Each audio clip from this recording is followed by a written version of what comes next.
I am Pettigrew, and I am fortunate to serve as the Associate Dean for Diversity, Equity, and Inclusion for the University School of Medicine. And I would like to welcome you to our 40th year commemoration, which is titled 40 Years of Commitment, Collaboration, Innovation, and Service. We will be sharing our past, presenting our present, looking forward to our future, and celebrating our collaborators. What we have accomplished is a direct result of a dedicated, talented staff. They are Rhonda White, who is the Assistant Director of Diversity Programs, and Latoya Walters, our Department Administrator.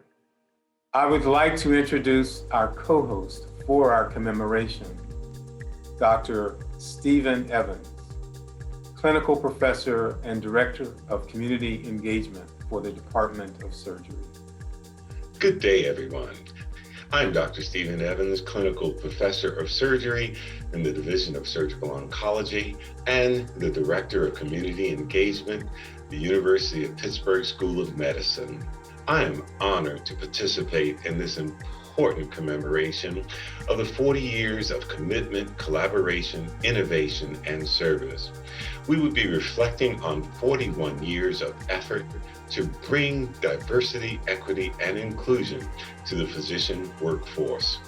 I present to some and introduce to others Dr. Anita Shaker, the Senior Vice Chancellor for the Health Sciences and the John Gertrude Peterson Dean, School of Medicine. Dr. Shaker. Good evening, everyone. This is Anita Shaker. I'm the Senior Vice Chancellor for Health Sciences and John and Gertrude Peterson Dean of the School of Medicine at University of Pittsburgh. And it's really an honor to be opening this session of our 40th year anniversary of diversity, inclusion, and equity programs. I'm really thrilled to also see so many of you committed to this program and attending this event. This is such an important issue for all of us, for me personally, for our society, and certainly for our medical school. I'm particularly happy to say that we are making great progress in this area. Within the last year, we have had significant efforts to increase diversity and equity and inclusion in our environment. We have improved access to scholarships to underrepresented minority students. We have also increased our efforts to recruit faculty who are underrepresented in medicine. We have committed to 25 new faculty slots into the health sciences to bring URM faculty to Pittsburgh. In addition, we're also thinking about creating a whole series of financial assistance and loan repayment programs to enhance retention of underrepresented minorities. All of these have been made possible because of your support, because of all of your commitment to this mission. And I think together we will make University of Pittsburgh a great example nationally for committing itself to health disparities, health equity, and engagement of underrepresented minorities. So it's my pleasure to be with you today and to be the person that is heading this effort with all of your support. So thank you again, and please enjoy the rest of the event. Thank you, Dr. Shaker, for sharing your vision and commitment. Now let's hear from Dr. Ann Thompson, Vice Dean for the School of Medicine. Dr. Thompson? Good evening. I'm Ann Thompson. I'm the Vice Dean of the School of Medicine and Professor of Critical Care Medicine. It's an honor and a wonderful pleasure to be able to help celebrate this 40th anniversary of the Office of Diversity of Programs of the University of Pittsburgh School of Medicine. I realized as I prepared to speak to you that I came to Children's Hospital and the School of Medicine just shy of 40 years ago myself. And I realized that the progress I've had a chance to witness, and more recently had the chance and privilege of supporting, is tremendous. Not enough by any means, but still very impressive. Our student body is far more diverse than it was 40 years ago, and tremendously more accomplished in many ways. Our students are truly among the best in the nation. When I compare our recent classes to my own, admittedly a million years ago, the difference is incredible. Instead of 10% women and 3 men of color, I now see a group that looks like all the world's people. It's truly beautiful. It's the result of support by a series of deans, especially the visible commitment of our new dean, Dr. Anita Shaker, and the university as a whole, but above all, by a profoundly dedicated group of faculty and staff in the School of Medicine Office of Diversity, Equity, and Inclusion, who've given their time, energy, and love to recruit, mentor, and help propel our minority students into satisfying, productive careers within our profession. We still have a very long way to go, but in recent years, the rate of progress has accelerated. Events in society as a whole have dramatically increased recognition that racism and bias of many types are huge barriers to becoming truly the society we claim to be. And within the school and health system, there's markedly increased attention to addressing these elements within the curriculum, in the behaviors of our faculty, staff, and students, in our efforts to recruit and retain a diverse faculty, to increase scholarship support to promote diversity, and to create an environment that is inclusive and equitable for everyone. It's very exciting to see the surge in commitment to making these changes that have been needed for so long. I'm grateful to our students for demanding that we make progress, to our URM faculty for shouldering more than their share of the burden of making change, and now to our other faculty who are increasingly stepping up to take on more of that burden. But I have no doubt that this surge in effort to do better is only possible because of the many years of steady, tireless, unflagging commitment by the people in this office, Rhonda White, Latoya Walters, and above all, Dr. Chenetz Pettigrew. I am profoundly grateful for Dr. Pettigrew's patient, thoughtful, wise, and experienced counsel and friendship, shared so freely, I cannot begin to thank him adequately. We do have a very long way to go, and it will take all of us to maintain this energy. In celebrating the work of this office, we commit to their history and our future, a promise to see to it that the arc of the moral universe does indeed bend toward justice. Thank you. Thank you, Dr. Thompson, for those inspirational comments. I would like to bring Dr. Pettigrew back to present a brief history of the medical school's commitment to social justice. Dr. Pettigrew.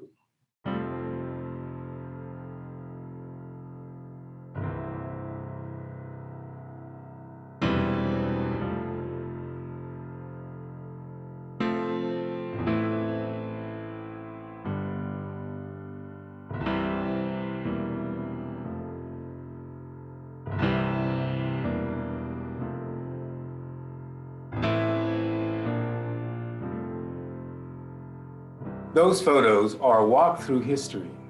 They are a representation of the lives we have had the pleasure of working with over the years. Our graduates have changed the lives of so many patients and the histories of so many institutions.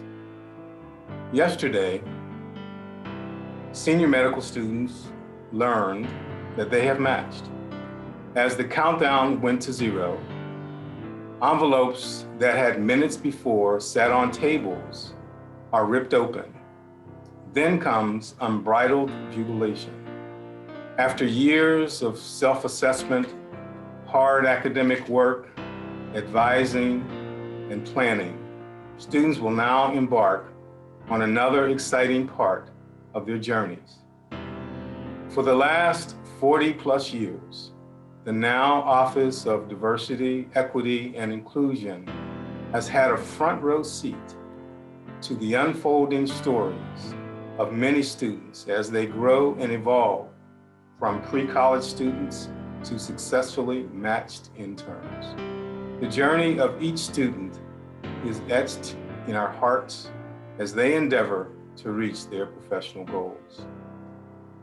As their individual stories continue, the students are leaving behind a legacy of accomplishment. After being established in 1886, the University of Pittsburgh School of Medicine began with a promise to support student success. By the early 1900s, racial prejudice prevented Black aspiring physicians from being admitted by most medical schools in the country. With the exceptions of Richard Fowler and Charles Carroll, the University of Pittsburgh School of Medicine was among them. As the decades moved forward, the Office of Student Affairs and Special Projects was established. From the beginning, our office has been committed to leading the way in all facets of equity, diversity, and inclusion in medical education. We have always believed that horizons are unlimited and that students underrepresented in medicine should have the opportunity to develop their full potential. In a 1963 Ebony magazine article entitled New Dawn in Medicine, a national challenge was issued to make the physician workforce more diverse. The University of Pittsburgh School of Medicine faculty took note of this challenge and by 1968 started the Health Careers Orientation Program. The goal of the program was to provide local Black high school students with greater exposure to medicine. In 1975, then Provost Roden Smith issued a statement to the university community affirming the university's commitment, quote, to the principle of equal opportunity. The institutional path to equity, access, and opportunity had been durably set. In light of that reaffirmation, the School of Medicine recruited Harvard scientist Dr. William Wallace to be the first assistant dean of the Office of Student Affairs and Special Projects. Subsequent assistant deans built upon his legacy. Dr. Carolyn Carter established pipeline programs. In addition, she was an advocate for minority affairs offices being part of the National Medical Education Dialogue. Dr. Nancy Washington was instrumental in establishing evidence-based retention strategies. She expanded the summer pre-college program to include a research-based experience. She added faculty liaisons for all pipeline programs. She also oversaw the development of what is now known as the Diversity Seminar Series, which has been a continuing part of the new student orientation since 1994. Dr. Washington also worked vigorously to increase the number of African American faculty members. Dr. Ella Webster brought a clinical perspective to all of the initiatives managed by the office. Paula Davis spent 14 years making a difference in the lives of high school, college, and medical students. She facilitated a closer relationship with the Office of Admissions. She kept the Diversity Seminar Series going when its existence was challenged. Paula also expanded the Diversity Seminar Series to include many other groups in addition to race. Paula started the Second Look program, which has continued until today. Dr. P, as Dr. Chennett's Pettigrew is known, is continuing to build on the legacy of those who have heroically blazed a wide path to follow. This is but a brief sampling of the wide-ranging array of accomplishments and milestones that highlight 40 years of commitment, collaboration, innovation, and service. In recognition of the contributions of the leaders, we will memorialize their significance and years of service with a formal photo in our office complex. The Office of Diversity, Equity, and Inclusion monitors and communicates key equity, diversity, and inclusion initiatives essential for institutional and student success. We continue to be engaged with students at the middle school, high school, college, and medical school levels. Our continuing focus on recruitment and retention of URM students remains essential. We have also made numerous contributions to the curriculum. The office continues to provide counseling and mentoring. We also provide administrative support and leadership development for the Student National Medical Association and the Latino Medical Student Association, as well as the Student Diversity Coalition Working Group. The continuing development of institutional, alumni, and community partnerships are vital as well and remain a key focus. Finally, we must document outcomes and impact. None of this is possible without all of our colleagues, partners, and innovative emerging leaders who have supported our ideas, programs, and our many requests for mentors, shadows, facilitators, and instructors. Since 1968, the University School of Medicine has been committed to engaging the challenges of achieving student and faculty diversity in an inclusive environment. This long-standing commitment has resulted in the development of model pipeline programs, innovative initiatives, and continuous stable URM enrollment. Our durable and long-standing institutional commitment to equity, diversity, and inclusion will certainly continue beyond this moment in time. In his address to our first medical student class and their faculty entitled "From This Seed Our Glory," John Milton Duff set intentional excellence as the cornerstone for all of our educational and student support activities. This intention of excellence in medical education and student support initiatives is the compass that we will continue to use to direct our future goals, programs, and projects. Each student matters, and we want to do all we can to help them achieve their academic and professional goals. Here are a few quotes from URM alumni who spoke about what the office meant to them. Let us listen to what it means to create a chain of caring, one student at a time. When I walked in the door, everybody knew who I was. I chose Pitt Med because of the feeling of family, community, and support. The office is a safe haven and a home for URM students. It is a place to laugh, cry, and discuss concerns in confidence. It is a place where URM students feel affirmed. As we look to the future, there are emerging leaders and partners who also pick up the mantle of leadership for the medical center and the university. No matter the race, gender, LGBT status, gender identity, ethnicity, or ability status, our commitment to making a difference will be sustained. The future is bright. None of what has been done over the last 2 generations would have been possible without all of our colleagues and partners. We will continue to lean on their support and involvement.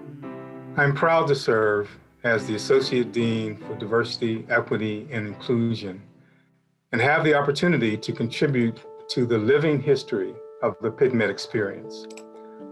No history of our efforts is complete without taking a moment to reflect on the life of Dr. Robert H. Connamacher, who was committed to this work since 1967. In over 50 years of service, Dr. Connamacher helped to build programs that are still in operation today. I want to introduce Dr. Laurel Roberts, who is a senior lecturer in the Department of Biological Sciences, course director for the SPAPE program in the School of Medicine, and provost faculty fellow.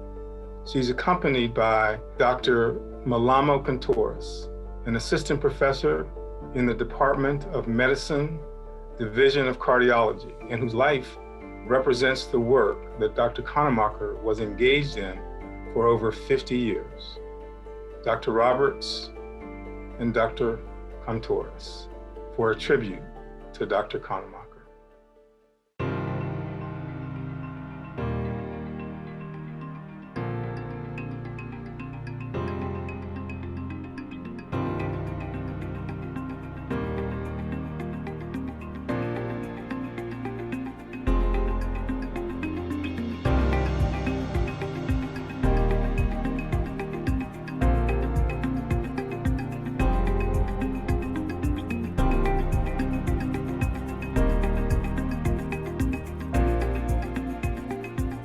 Hi everyone, I'm Laurel Roberts, if we haven't met yet. I am a senior lecturer here at Pitt in Biological Sciences, and I spend my summers working with the SPAPE program.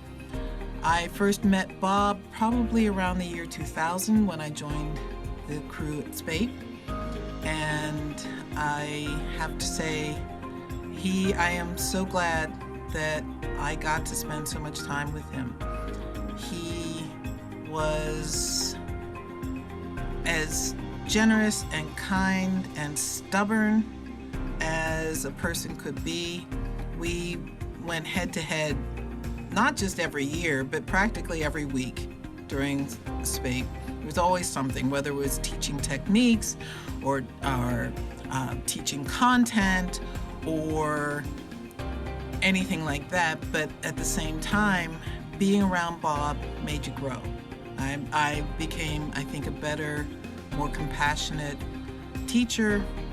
I learned how to put out fires. If you went through the program back then, you know what I'm talking about. And my favorite memory of Bob was when we got a call that there were cadavers available from the dental program that were going to be cremated. And we could come and harvest some of the organs if we wanted to use them for the SPAPE students to study. And Bob and I were particularly interested in the mediastinum, which is when you take all the organs in the chest, the heart and the lungs, out as one unit.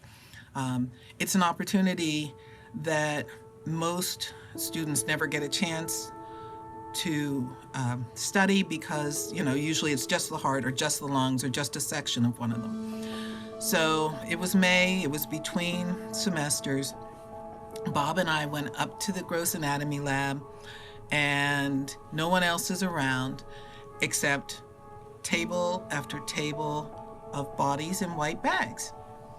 And so we start looking through them, and we quickly figured out that some of the cadavers were just too large, because to take out the mediastinum, you have to saw through the ribs and kind of flip the ribs back, kind of like a car hood, so that you can get to the organs. And it's hard work. And we're working and we're working. We wanted to get at least 4 sets so that each lab group of students would have a set. And Bob's starting to flag. He's getting a little tired. He tells me he's just going to take a break for a minute and he'll be back. Meanwhile, I keep working because, we have to get it done. What I didn't know at the time is that the lights in the gross anatomy lab, which had no, available windows, the lights in the gross anatomy lab are on motion detectors. And there I was working on just one table, one cadaver, while Bob went wherever. And all of a sudden I hear clank, and one bank of lights shut off. And then clank, another set of lights shut off. And I'm thinking, this must be a scene out of a horror movie, right? Woman alone in the room full of dead bodies, axe murderer is gonna jump out of one of these bags. I am toast. I am dead. I am so sorry that I didn't tell my mother I loved her one last time or whatever. I am just terrified. And it must have been that I must have moved or something, because the lights stopped shutting down. And I decided, okay, I don't know what's going on, but I'm out of here. So I decide I'm leaving. I put my stuff down. I'm headed for the door. And as I'm approaching the door to the facility, I look over and in the office, and there is Bob, fast asleep. He sat down for a minute to take a break, and if you know Bob, typical Bob, he was fast asleep. So I have to say, one of my favorite memories of Bob, my favorite remembrance, is the day he tried to get me killed by an axe murderer in a cadaver bag. Thank you for listening, and I hope you all will continue to be well. Bye. Hi, everyone. I'm Malama Contouris. I'm a cardiologist at UPMC, and it is really my honor to be able to give a tribute to Dr. Bob this evening. I met Dr. Bob actually when I was in high school, and I went to Woodland Hills High School, which is a high school in a primarily underserved area of Pittsburgh, and heard about the Medical Explorers program that Dr. Bob ran. And I thought maybe I was interested in medicine at the time. And so I decided to attend, and it was one of the best decisions I think I made when I was in high school, because the program was such a unique experience, and really I think was one of the major drivers in me deciding to go into medicine. But Dr. Bob did so much for the Medical Explorers program. It really was a major influence for, I think, a lot of students that decided to go into the healthcare field. And in particular, he was so passionate about improving diversity in the healthcare workforce, and the Medical Explorers program was key in achieving that goal of his. I'll never forget, there was an evening, it was in sort of late winter, that it was rainy. It was probably about 40 degrees, and Dr. Bob had organized essentially a field trip for the Medical Explorers to go to a hospice center. And it turned out that, because of the weather, many people no-showed. And so it was essentially just me and Dr. Bob. But Dr. Bob was there, and he toured me through the facility. And, it didn't matter if there was one or if there was 100 students. He was devoted to helping each individual person really find their sort of career path and expose them to the different facets of medicine, which I think was so wonderful. I actually also then went to the University of Pittsburgh for my medical school and wanted to give back. So I worked again kind of with Dr. Bob in a more of a sort of leadership role in the Medical Explorers program as a Medical Explorers liaison. And I was able to really, I hope, work with Dr. Bob to again achieve some of those goals of his to increase diversity in the workforce. So it was really, I think, an honor to have met him and to be able to have worked with him and to have someone be such a major influence in not just my career, but the careers of so many others.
That was a fitting tribute for a life dedicated to changing lives.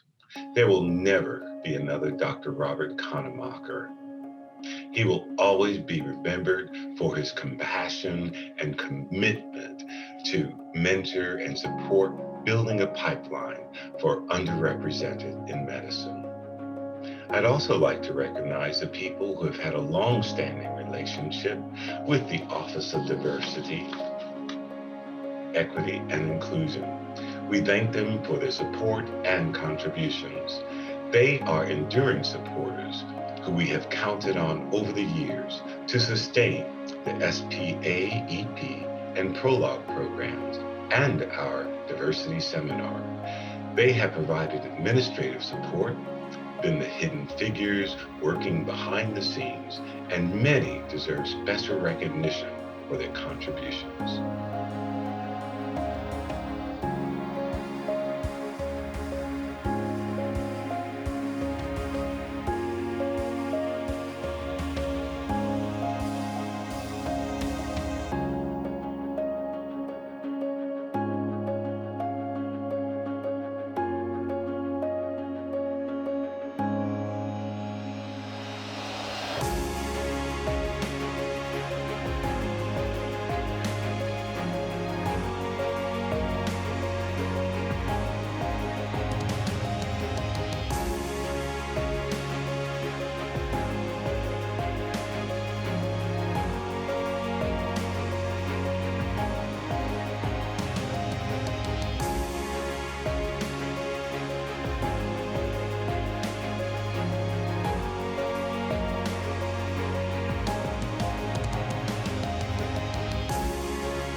This effort also recognizes investors who are willing to provide financial support that permits the office to provide programs, scholarship, and emergency assistance. I would like to bring Dr. Pettigrew back to recognize these donors.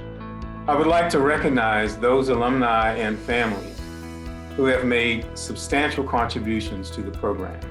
They are the Office of the Dean, Dr. Vaughn Cleggett, Dr. Margaret Larkins Pettigrew, Dr. Llewellyn Hyacinth, Dr. Charles Heflin and family, Dr. Edward James and family, the Office of the Provost, Akita Attaway and the family of Dr. Chester Harris, Dr. Leon Haley. Dr. Vaughn Cleggett, Pitt Med class of 1993, will tell us the importance of support for the program. Hi, my name is Vaughn Cleggett, and I am a 1989 graduate of the University of Pittsburgh College of Arts and Sciences and a 1993 graduate of the University of Pittsburgh School of Medicine. After leaving Pittsburgh, graduating from the School of Medicine, I attended Emory University, where I completed a residency in internal medicine. For the last several decades, I've practiced hospital-based internal medicine here in Atlanta, Georgia. Today, I want to talk to you a little bit about my participation in the university over the last several decades. I specifically want to talk about why I thought it was so important for me to stay actively involved in the university and why it is important for me to be a contributor both in my time and my financial resources. When I entered the university in 1984, fall of 1984, I was a young, ambitious, energetic student. Many of us remember that freshman year when we entered college and we were ambitious about wanting to go to medical school.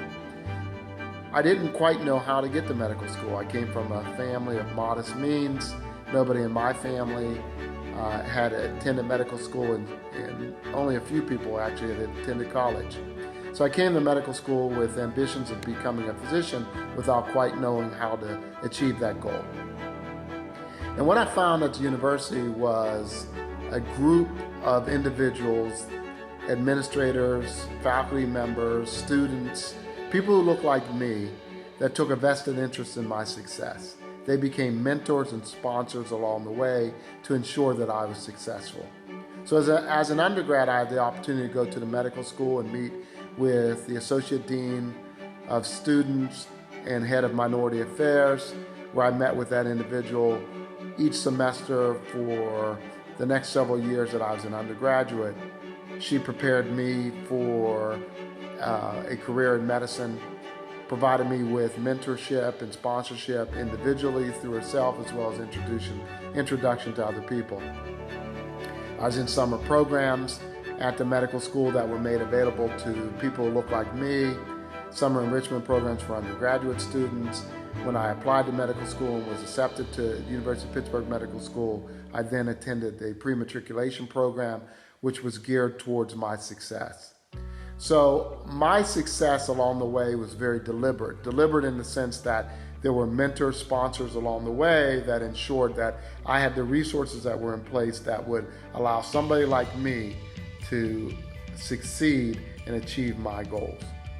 And I can say that the University of Pittsburgh was committed to that, and the individuals at the University of Pittsburgh were committed to that. So the resources that were available through summer programs, the resources that were available through mentorships and sponsorships were critically important to ensuring my success. While I was in medical school, I then had a group of individual fellow students that looked like me, that had shared experiences.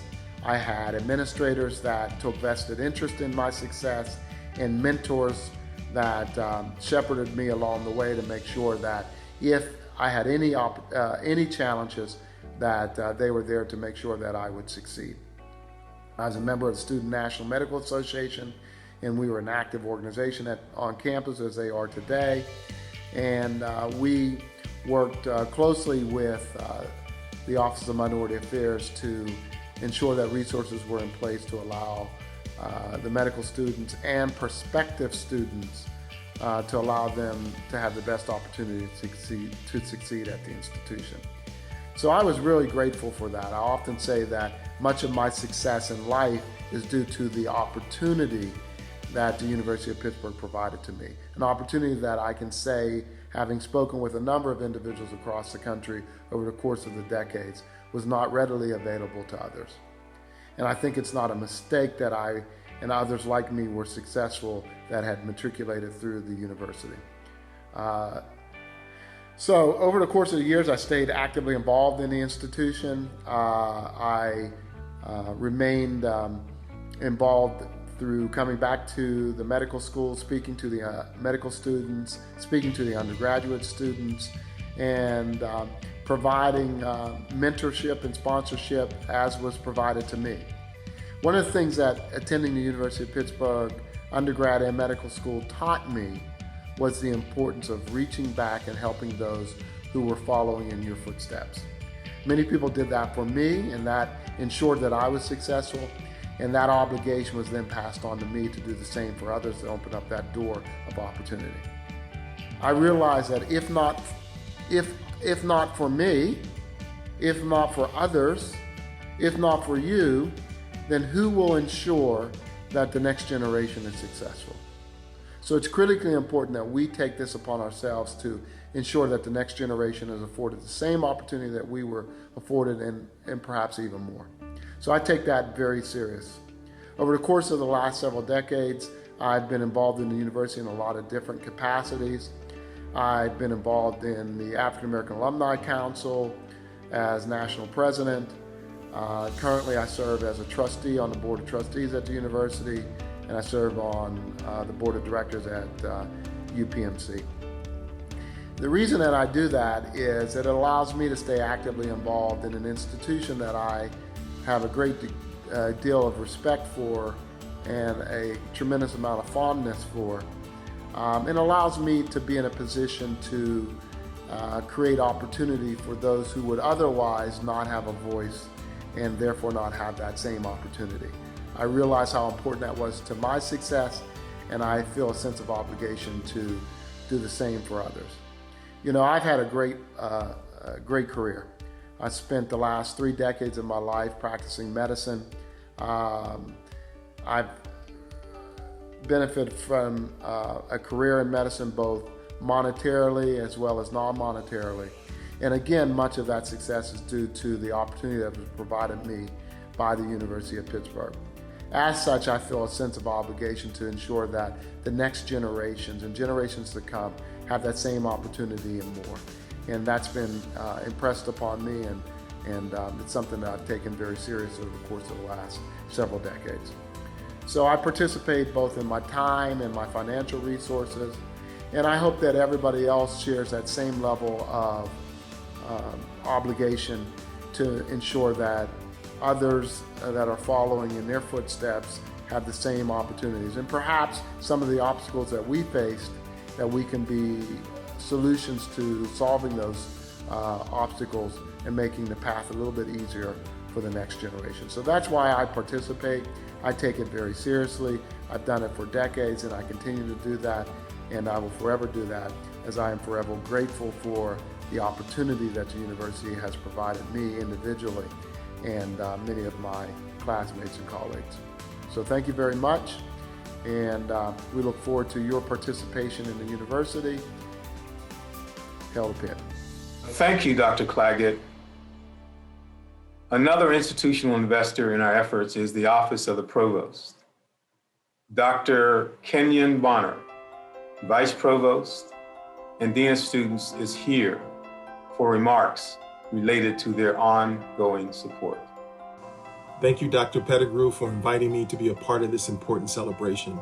I want to congratulate the School of Medicine for 40 years of its commitment to diversity, equity, and inclusion in medicine, and in particular, for emphasizing the importance of ensuring medical professionals and the medicine they practice are informed by a deep appreciation and understanding of diversity, equity, and inclusion. The practice of medicine should be informed by an understanding of culture, race, gender identity, sexuality, economics, religion, the intersection of those, and other factors that are important to a patient's identity. Without an understanding of the people we serve, including the underlying social determinants of health, we run the risk of perpetuating inequity and repeating unethical practices that further harm historically marginalized communities and people. Ideally, healthcare professionals are representative of our diverse and dynamic society and create equality through structural and systemic change. 40 years ago, the Pitt School of Medicine decided to do its part to change the faces, mindset, and subsequently the impact of medical practice by recruiting, supporting, training, and celebrating talented and diverse students who would become change agents in the field of medicine.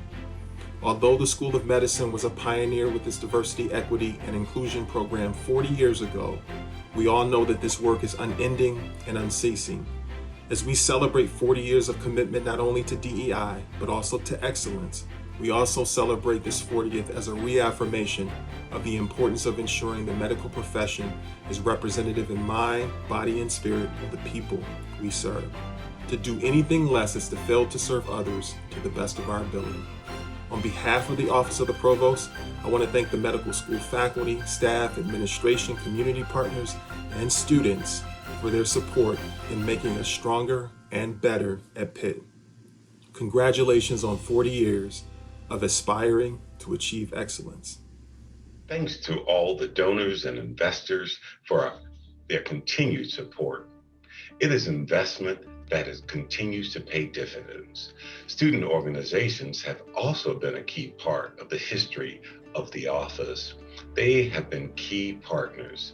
Dr. Chantel Villalobos, Pitt Med class of 2017, and a current resident in family medicine at UPMC McKeesport, will provide brief remarks about the key student organizations that continue to be important in supporting the work of the Office of Diversity, Equity, and Inclusion.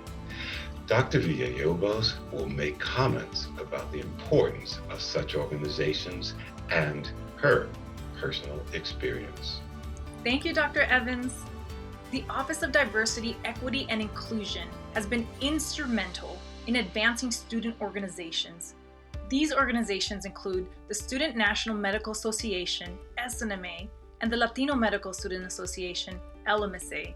Both SNMA and LMSA are national organizations dedicated to helping underrepresented minority students through the process of getting into medical school, through medical school, and into residency. They provide professional and leadership development for students. They are committed to addressing the needs of underserved communities and promoting programs such as pipelines for mentorship, all of which lead to increasing the number of clinically excellent, culturally competent, and socially conscious physicians. The chapter of SNMA at Pitt Med was established in the 1980s, serving and meeting the needs of all minority students. It was not until recent years, though, in 2015, that the LMSA chapter at Pitt Med was established.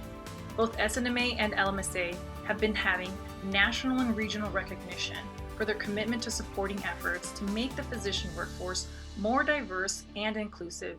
And we have the Office of Diversity, Equity, and Inclusion to thank for that. As one of the founding members of our LMSA chapter here, I know firsthand just how dedicated and supportive they are to students. They are essential for the establishment of these organizations and their continued survival. These student partnerships remain critical to the future success of the social justice efforts at the University of Pittsburgh School of Medicine. Thank you. Gracias. Thank you, Dr. Villalobos, for your comments on the importance of our partnership with students. As we look to the future, let's hear the perspective of Pitt Med alum who have assumed leadership positions in diversity, equity, and inclusion across the country.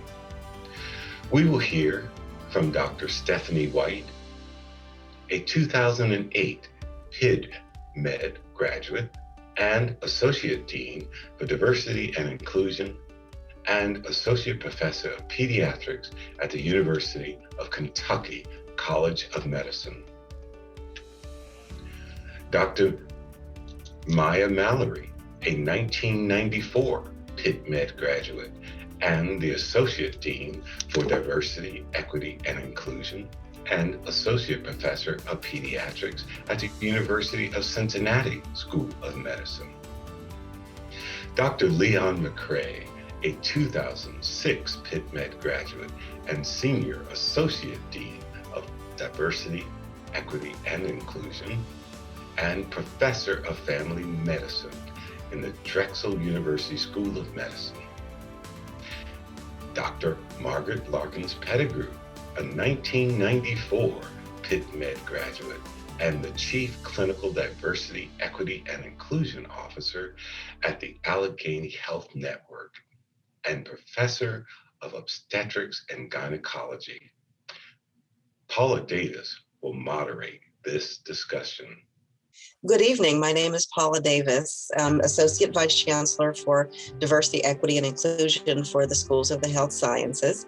And it's my pleasure to moderate this panel of alumni who have taken critical roles in diversity, equity, and inclusion in medical schools around the country.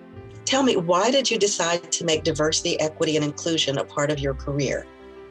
So as I think back over my time at Pitt, I recall as a fourth year deciding on going into pediatrics and thinking that I would practice for a few years, and then I knew I wanted to transition to administration, and I thought my dream job would be working in an office for minority affairs. And while I didn't know the steps of what would be needed to get there, it was the fact that it aligned my interest in working with minority communities, in helping educate the next generation of physicians and providing the same support that I received as a medical student that drove my interest in my current position. My interest in this diversity work, how I got into, is really inspired by the time I was there at Pitt. I had the amazing Dr. Nancy Washington as my diversity dean, and her office was home-based. She was the person that supported us, mentored us, advised us, was there for everything. Her office was small, but it was always packed with people So that interest in supporting diverse students and recruiting diverse students and being that person really was fostered by my time there at Pitt. I love being the person that is part of the maturation process of medical students and really enhancing the workforce with minority physicians. We know that our patients do better when they're cared for people who look like us. So why did I get into diversity, equity, and inclusion? It literally started right here at the University of Pittsburgh. I vividly remember coming here with the pre-matriculation program here that summer before I started and getting a taste of what it was like to be a medical student. Getting with like-minded peers and just connecting. I remember being able to go into the office and hang out with Paula and Miss Carol. And the warmth and just the feeling of being like it was at home. I also know that the times that I spent working with the Student National Medical Association and the relationships that I established, the work with MAP students, the community service, the engagement in the community that was created at the University of Pittsburgh, left an indelible impact on who I am as a clinician and who I am as a professional. And it made me commit to the idea that it was my job to create opportunities for individuals who look like me. And when I say look like me, it's from anybody who's from a historically underrepresented background, so that we can provide high quality care and create more opportunities within the field of medicine. So why do I do diversity, equity, and inclusion work? Because it feels right. It's where I'm supposed to be. I'm supposed to help make more doctors who are going to go out and serve our underrepresented communities. I want to start by talking a little bit about why D&I in my life. So at some point, I woke up and realized I was Black. And I was going to live the rest of my life being Black. What came with this realization was that I had to learn how to navigate these muddy waters of racial injustice just to survive. There was a turning point sometime in my teenage years when I decided that I wanted to do more than just survive, that I wanted to thrive. I chose diversity, inclusion, and equity. A good friend discusses careers in medicine. His name is Dr. Edward Barksdale. He discusses the drive we as physicians have to be experts, to be specialists in our areas of practice.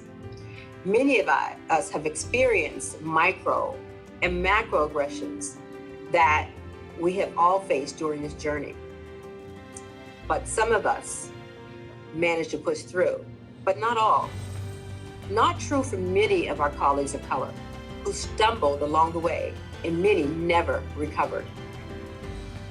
That clinical and research expertise and excellence as a Black person is just not quite enough.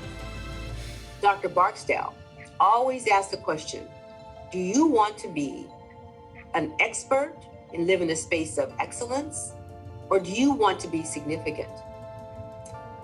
I chose significance. Finding significance in medicine and feeling worthy of what I considered to be a blessing to myself as well as my family meant that I had to understand and embrace the power of Sankofa. Yes, Sankofa. As many of you know, the Anka tribe of Ghana believes in the mythical bird, Sankofa. Sankofa is a symbol that challenges us to think about the fact that it is not taboo to fetch what is at risk of being left behind. So the bird has its feet planted firmly in the ground and is looking backward. They believe that the past served as the guide for planning the future, and that it is the wisdom of learning from the past which ensures a strong future. This is my definition of living a life of significance through purpose. The purpose through D&I, to bring knowledge of the past as a foundation for the future, empowering all individuals, Blacks, Latinos, Asians, Indians, the LGBTQIA populations, and of course, our white colleagues who are committed to equity of care for all individuals must have this vision that we will embrace to bring this goal to fruition. I have chosen to chase significance through my purpose, through diversity, equity, and inclusion. Over the years, working in a variety of different capacities in higher education, I began to notice that the needs of students of color and students of low socioeconomic status weren't necessarily being met by the traditional structures put in place. And I thought it was important that those students have a voice at the table. So I decided that in addition to whatever else my duties would be, that I would be a voice for those students and make sure that the institutions that we work for also work for those students. Invite someone into an environment and promise to give them an experience and then not deliver. So I wanted to be sure that their families knew that if they came to the University of Pittsburgh, that they would be well cared for in a fashion equal to my own children. Wanted to make sure that the faculty were making themselves available to students, and that if students had experiences that made them feel marginalized or alienated, that those instances were addressed. I don't think, we don't all walk into with the recognition that it's not necessarily comfortable or welcoming for everyone. And in fact, our own lenses determine how we respond to any situation and how we carry ourselves in any space.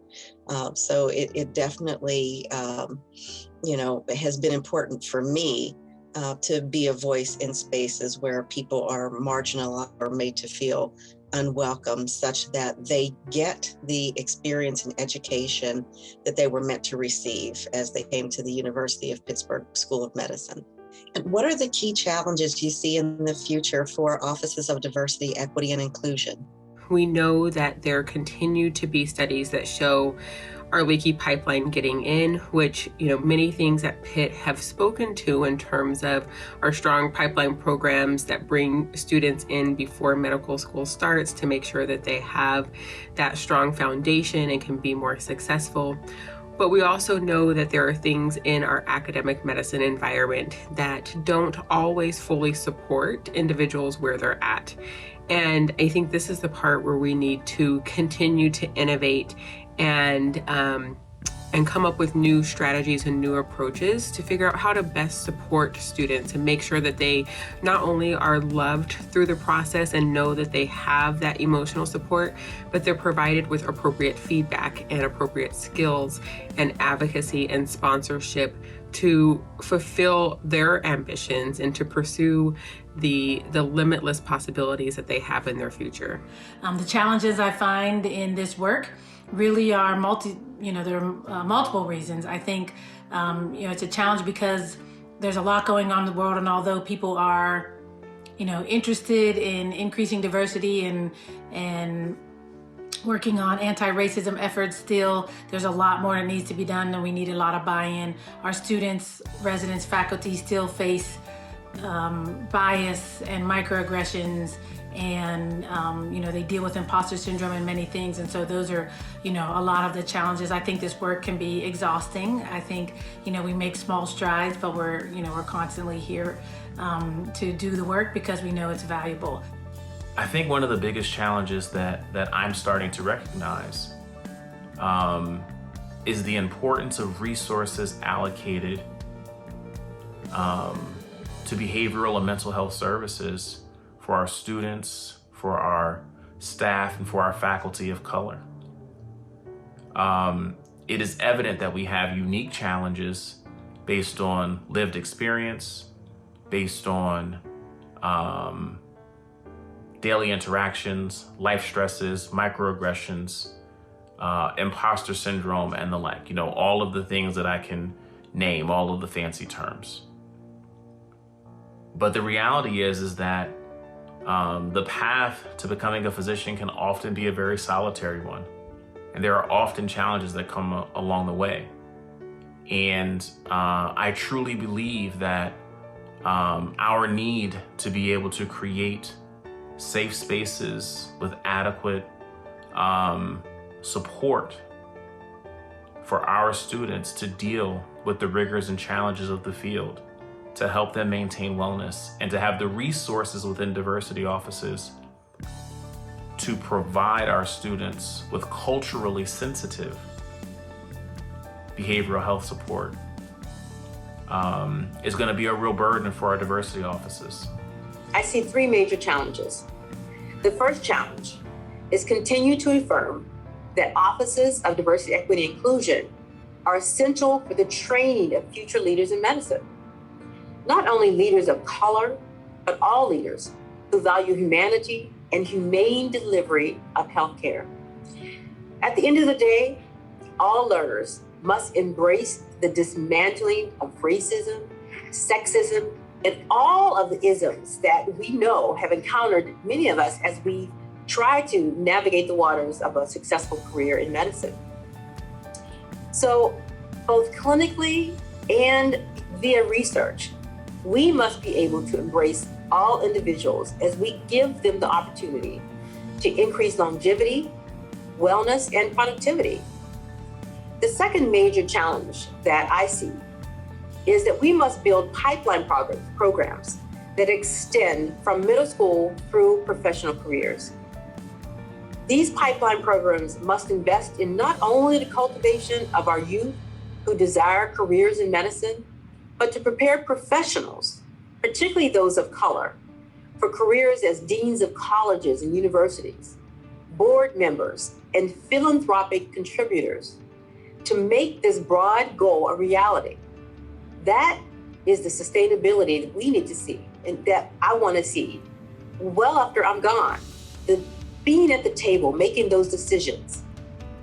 The third challenge, and I think the most important challenge that we face in the offices of diversity, equity, inclusion, and that is to make sure that we are organized as leaders of colors and those allies, that we stop competing against one another and organize in a fashion that will begin to lift one another up, to support one another's programs, to make sure that we're all moving forward.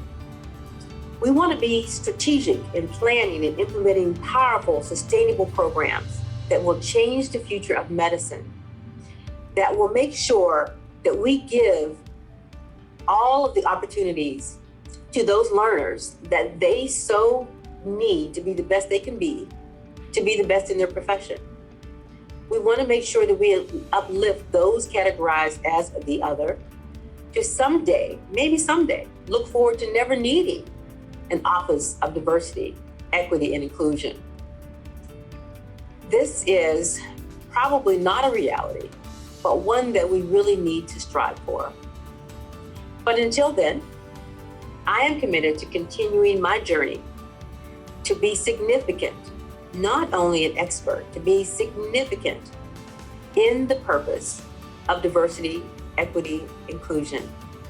Key challenges I see in the future for diversity, equity, and inclusion offices are challenges that have persisted over the course of the history of these types of offices, and that's that they are chronically undersourced. And particularly as we raise the visibility of the variety of diversity that is present in our spaces, particularly in the health professions. DE&I officers are going to be asked to take care of the needs of all of those individuals with a person or two. So I think it will be critically important that DE&I offices are appropriately resourced for what they are asked to do. I'd like to take a moment to thank our panelists, Dr. White, Dr. McCrae, Dr. Mallory, and Dr. Larkins-Pettigrew. Thank you for what you have done for diversity, equity, and inclusion today and what you will do in the future. Thank you for the opportunity to let me share a little bit of insight today. Well, I am so excited to share this 40th anniversary. Congratulations on all of your success and the continued institutional sponsorship that has allowed this opportunity to come. Thank you.